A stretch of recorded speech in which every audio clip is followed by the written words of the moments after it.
A story born 100 years ago of a noble man whose life is worth reliving and looking back to. He's the only president with a national strategy. You'd think that Marcos was the bogeyman, etc. But he was actually a very kind person. The way that the Marcoses promoted the country, promoted the Filipino, is something I think that cannot be equaled in any administration. His story speaks of the great Filipino dream, a father of a nation in conquest for absolute freedom, true justice, and real democracy for the Filipinos. The great slogan that he followed was, he wanted this nation to be great again. He was the one who was actually seeking for an independent foreign policy out of the ambit, out of the axis of the United States. It was President Marcos who declared for the first time what is now known as the Calayan Group of Islands as subject to the sovereignty of the Philippines. The President also wanted a negotiation with the United States about the termination of parity in 1974. Yung ginawa ni President Park Chung-hee sa May Korea ay yung strategy ni President Marcos na ang pinakamataas na level of development ng Pilipinas over the last 50 years ay nung panahon ni President Marcos, specifically during the earlier years of martial law. His story is a story of wisdom and goodwill, a story of a visionary leader with a strong political will who realized the Filipino potential and propelled the nation to progress.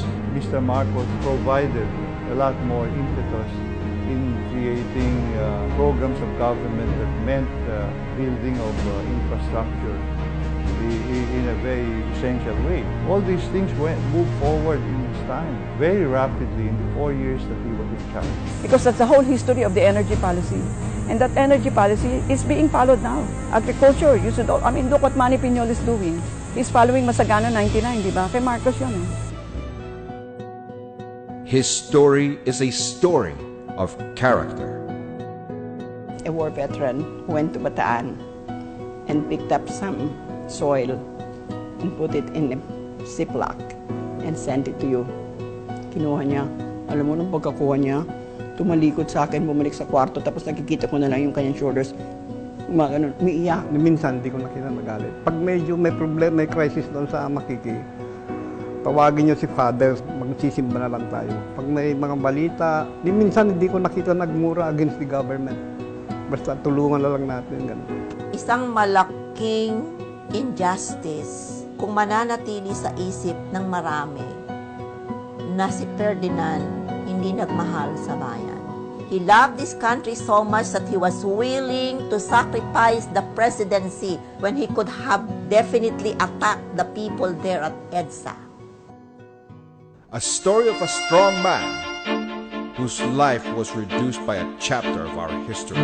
I have proclaimed martial law in accordance with the powers vested in the President by the Constitution of the Philippines. Deklarang martial law to solve yung communist insurgency tsaka yung Muslim secessionism. Yung kaguluhan na yon, hindi naman si President Ferdinand Marcos ang nagdala o ang dahilan ng mga kaguluhan. It was a phase when it was hip, uso ang lumaban sa gobyerno. A story born 100 years ago about life, leadership, and legacy waiting to be retold. Si Marcos talaga really made a mark in who we are in international politics. No? But if you compare what he did for our country during the time he was president, no one should ever be sorry that we had Marcos for a president. Kung ikumpara mo yung good points ni Marcos at saka yung good points ng ibang naging presidente natin mula sa kalingkingan yung iba. Since the Marcos administration, I don't know, have you really got it off the ground? Only history can rightfully judge President Marcos.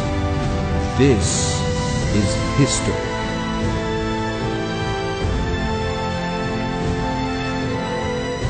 This is the story of Marcos.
Marcos 100.